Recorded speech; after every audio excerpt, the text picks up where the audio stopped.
program is brought to you by Ignite TV. Now you're in command. Visit Rogers.com for more details.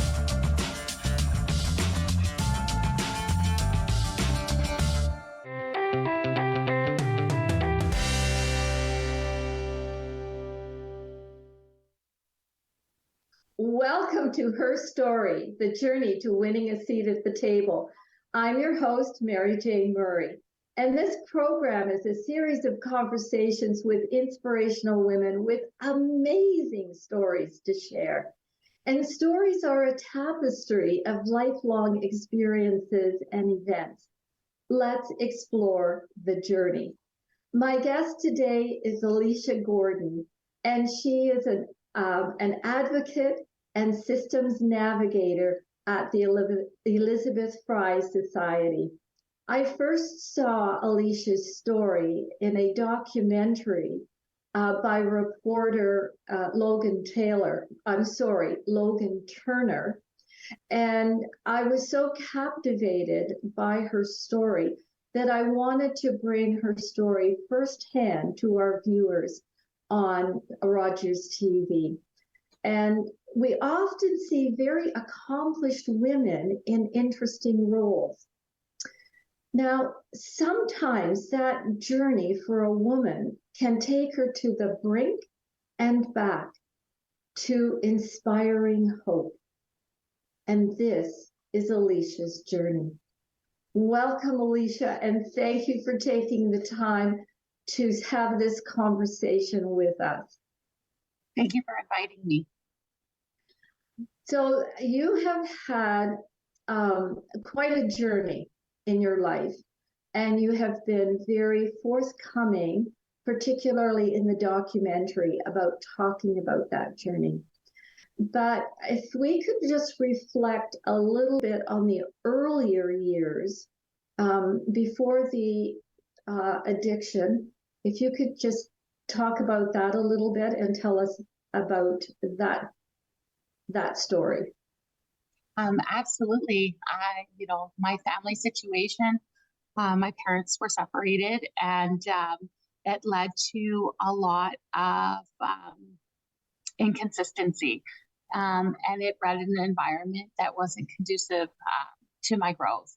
Some of the things that I faced in childhood really were the foundation for the struggles I had with my addiction.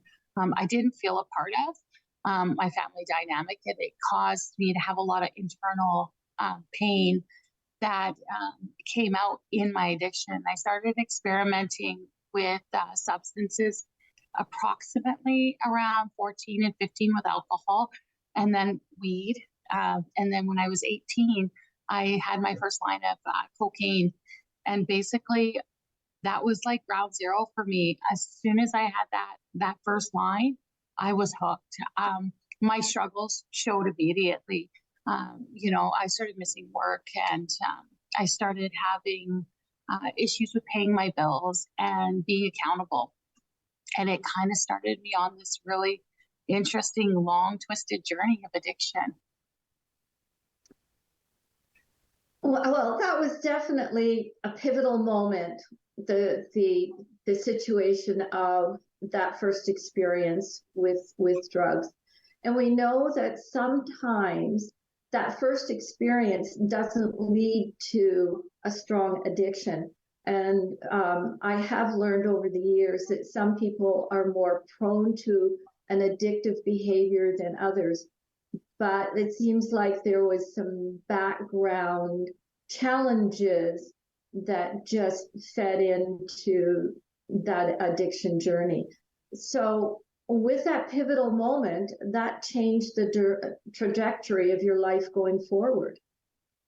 Absolutely. All the hopes and dreams that I had for my life as a young adult were completely thrown off track as soon as I started using my DOC, which was cocaine. The only thing that I could see was the party. And to be getting that next high, it changed every aspect. It infiltrated like a poison into my whole life. And it took everything from me. We know that in order to feed an addiction, sometimes we lose our moral compass, and there was a bit of a journey with that. Obviously, if there was a period of time that you were incarcerated. Mhm. So, Well, for me, that started, that journey of losing that moral compass for me started with the realization that I could trade myself and my body for like sexual favors for, um, my drug of choice. And it started off in a way that was like hanging out with people that I wouldn't normally hang out with because they had the supply. And that slowly turned into a way of a currency. It wasn't long after I moved to Toronto when I was younger. Within the first week that I was there, I was working in the adult entertainment field or industry, pardon me. I started as an exotic dancer, and that slowly, pushed me farther to my addiction. It caused me a lot of internal shame. And the only way to combat that was to continue to get high. And then it slowly turned into prostitution. My journey through prostitution, started in a way that seemed very glamorous and lots of money and, doing all these, different things, events and stuff like that. And it ended with me being on, working the streets. And it also ended with me ending up being human trafficked and putting myself in a position that I never thought I would find myself. All I could focus on was getting high, and I was a willing participant in my own human trafficking. When I started trying to get a hold of recovery and starting to work towards that, I really stumbled through it, and I had some earlier success.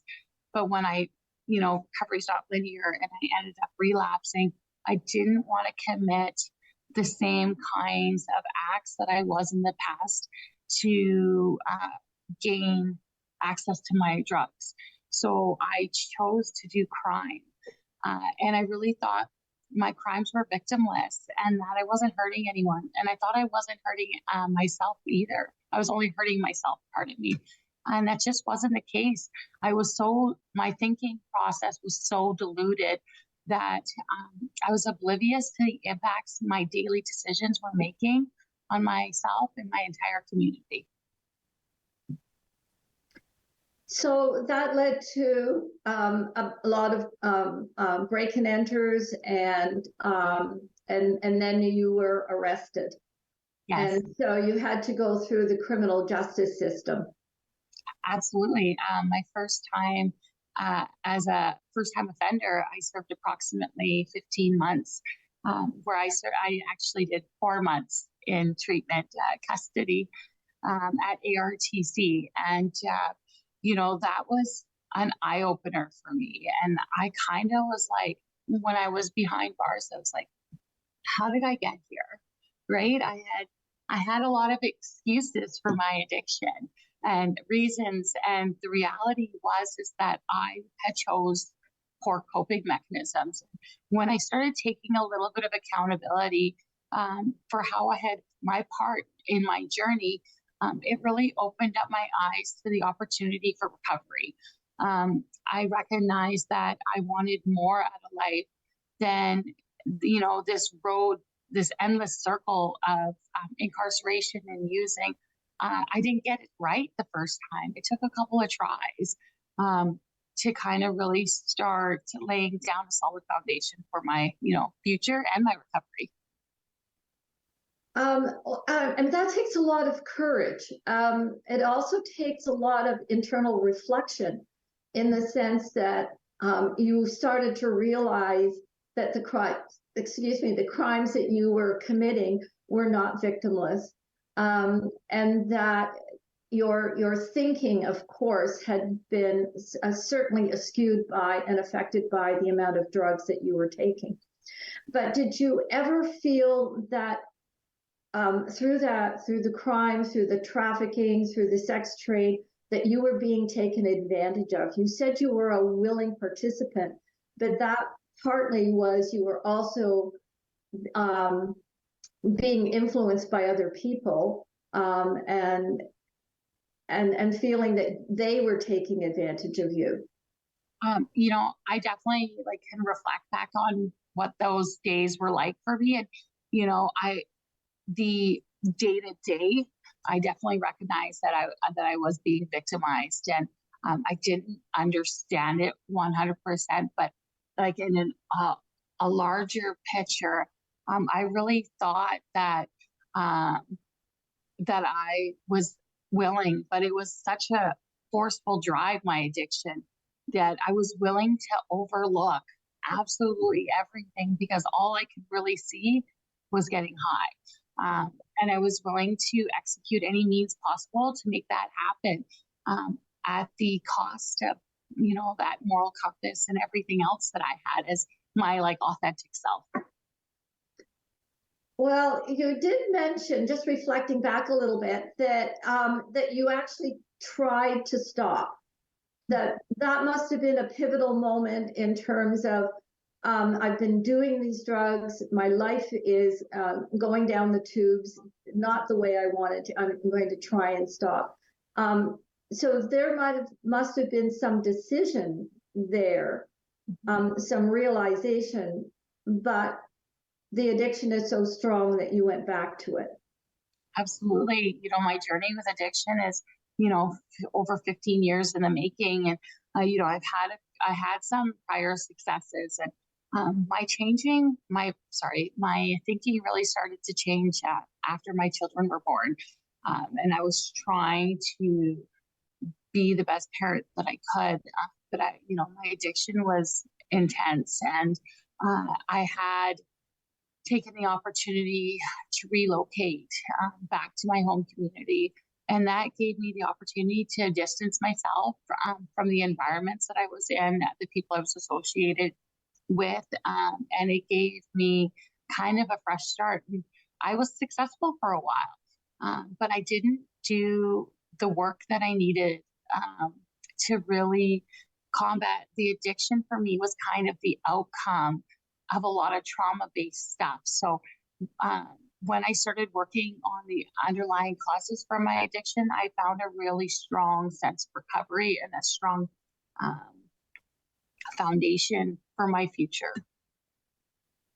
Yes, and it's interesting, the comment that you made that while you were incarcerated, it was the guards that were helping to mentor you and get you into this treatment program. So can we talk about the treatment program a little bit and your advocacy now for more beds for treatment programs?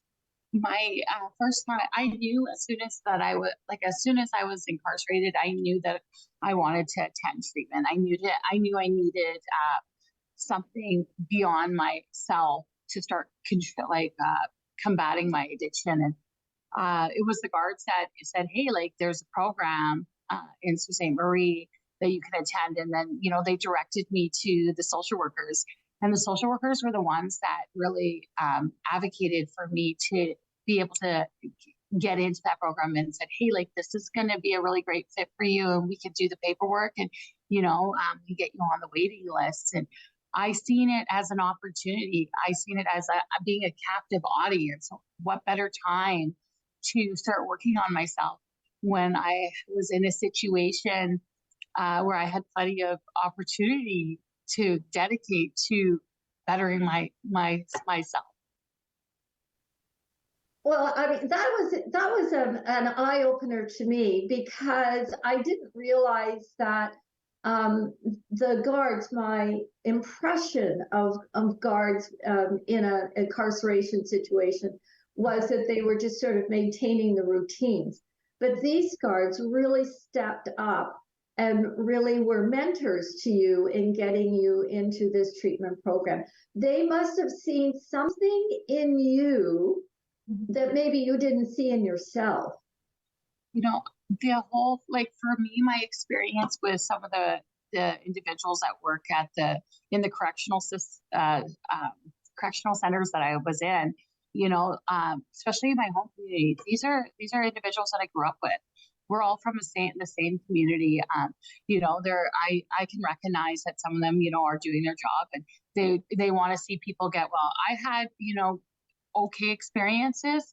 I had support, and then I had the flip side too in different institutions where it wasn't personable like that, and I had some real struggles. It'd be false of me to say that my journey was completely positive. It was good and negative in different places at different times for different reasons.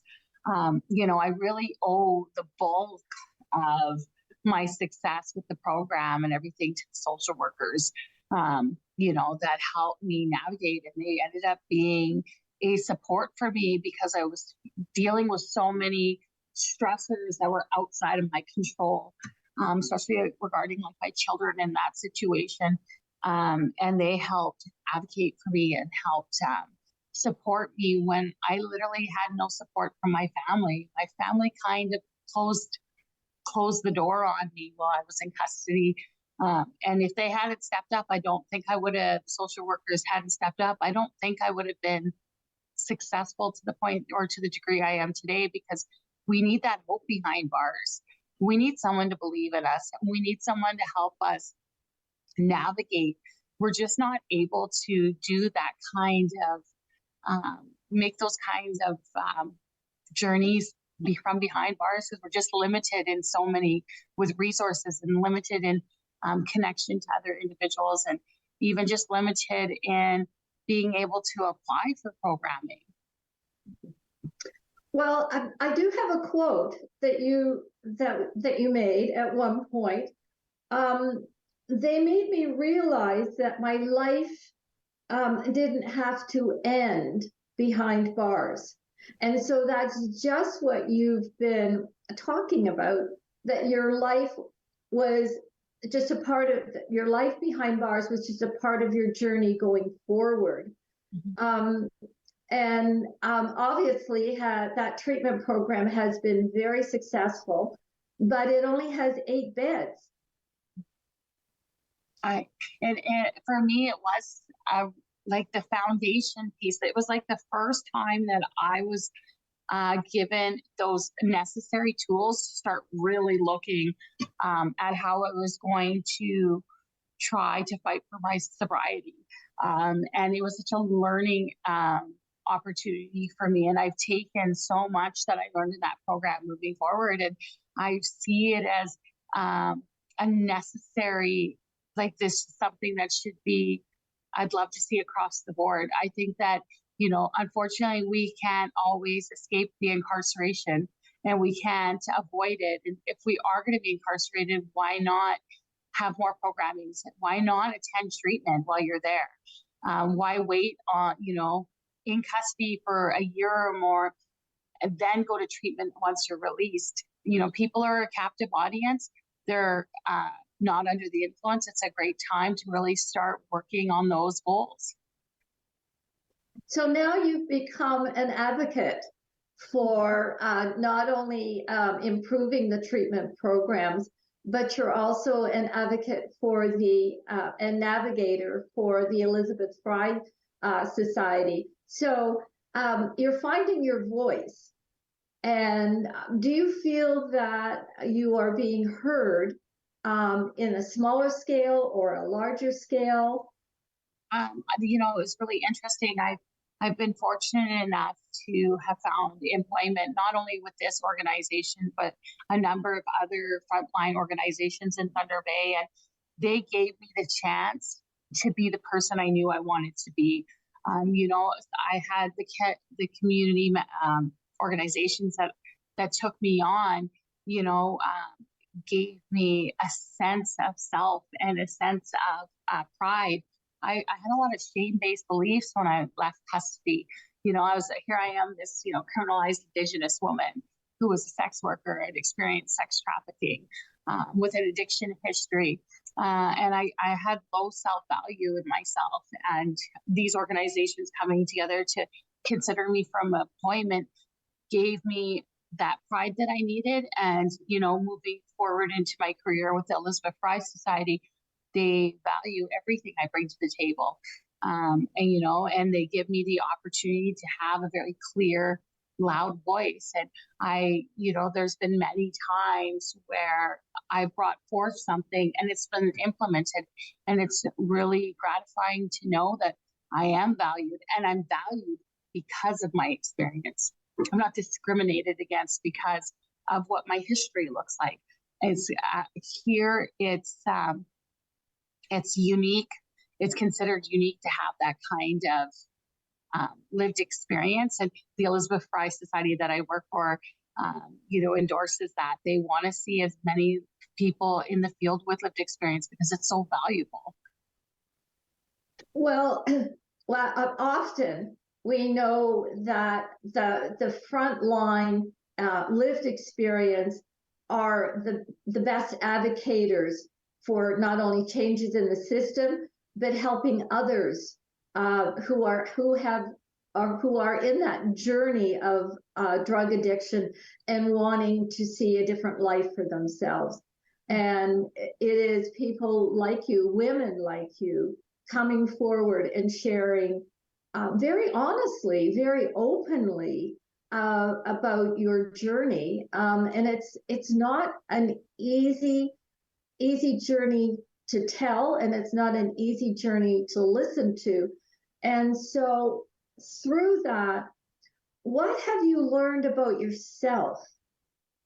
I think one of the biggest things for me was, there was a point in my earlier recovery where I had some success, that I had kept my addiction hidden and tried to hide it from the world. And that kind of secret kept me really vulnerable because I was always like on the verge and being discovered and worrying about judgment. Now that I've chosen to live very openly about my past, it's like a weight's been lifted off my shoulders. And, like for me, the reason I speak so openly about everything I've been through is that it's important for people who are still struggling to know that change is possible. That there's no limit to what an individual can come back from. My addiction was severe. And I want people that I work with to know that there's always hope for recovery. Well, I think that's a really important message. And speaking sort of one-on-one with someone who is in that addiction journey gives them an opportunity for you to mentor them, for your voice to matter and to be valued, because you understand exactly what they're going through. Absolutely. Some of the individuals that I work with are not just individuals that know I have lived experience. They're individuals that I was homeless with at one point. They're individuals that I used with, and they're individuals that I was incarcerated with. And they've seen the progression of my journey. And I know that them knowing me in my darkest hour and also seeing me in my brightest moment or my greatest success that I've had so far means a lot to me and them. Well, really what you're doing is indicating that there's always hope and there's always a better life going forward. But as you mentioned, you have to put in the work. Absolutely. I try to think about all the effort I put into my addiction, into, finding my next high. And I try to emulate that with my recovery as well. I wish it was just as easy as saying no. And I wish that, somebody could just decide to stop. But I've done a lot of, work on myself. I attend counseling, and I did outpatient treatment for a very long time. I work with 12-step programs, and I also provide service and do all these necessary things to keep me healthy. And it's a constant, ongoing journey. I have to maintain what I'm doing to stay healthy, because for me, the disease of addiction, if I'm not careful, it only takes one moment and I could be back behind bars. My addiction is directly related with my incarceration. And I'm not able to use without being incarcerated.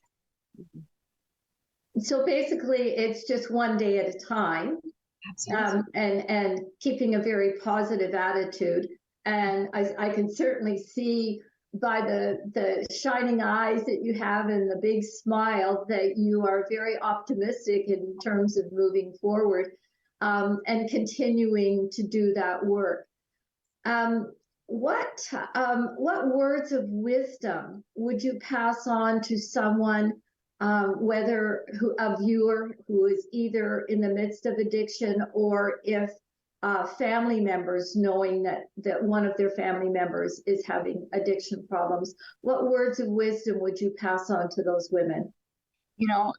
The first and foremost thing that comes to mind is that nobody is too far gone. Nobody is lost permanently.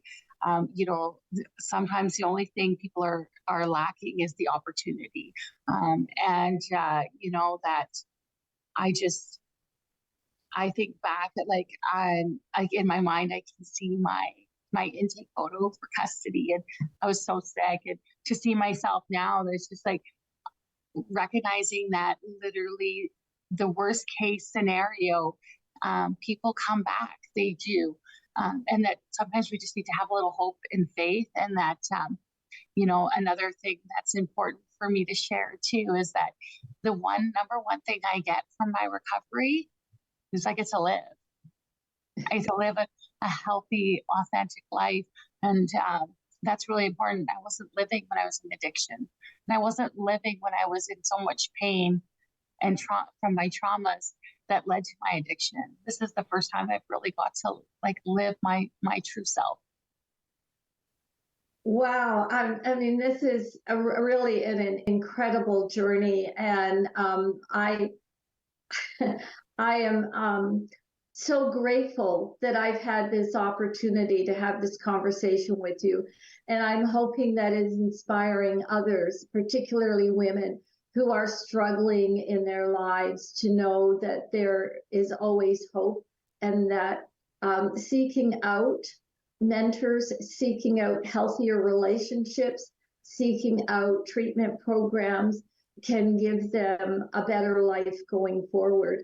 And it's hard to manage an addiction. You can't gloss over that. And it's a day-to-day struggle. But I just have one quick little question, because we're almost at the end of the program. And that is, what brings you joy? What brings me joy is the work I do. Every day, I look forward to getting up. I look forward to knowing that I am living the best version of me, and being, and constantly willing to evolve into the next best version of me. And it's been a journey, and I look forward to supporting other individuals every day find their journey too.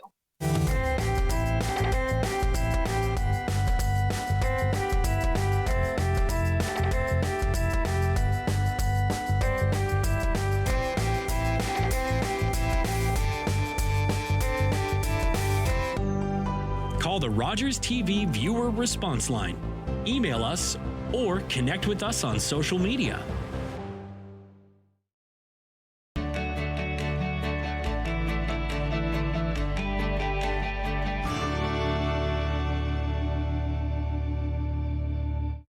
What kind of show do you want to see on Rogers TV? What interests you? Log on to rogerstv.com, fill out a show proposal, and tell us about your segment idea. We want to know what you want to see. Rogers TV, only on Rogers.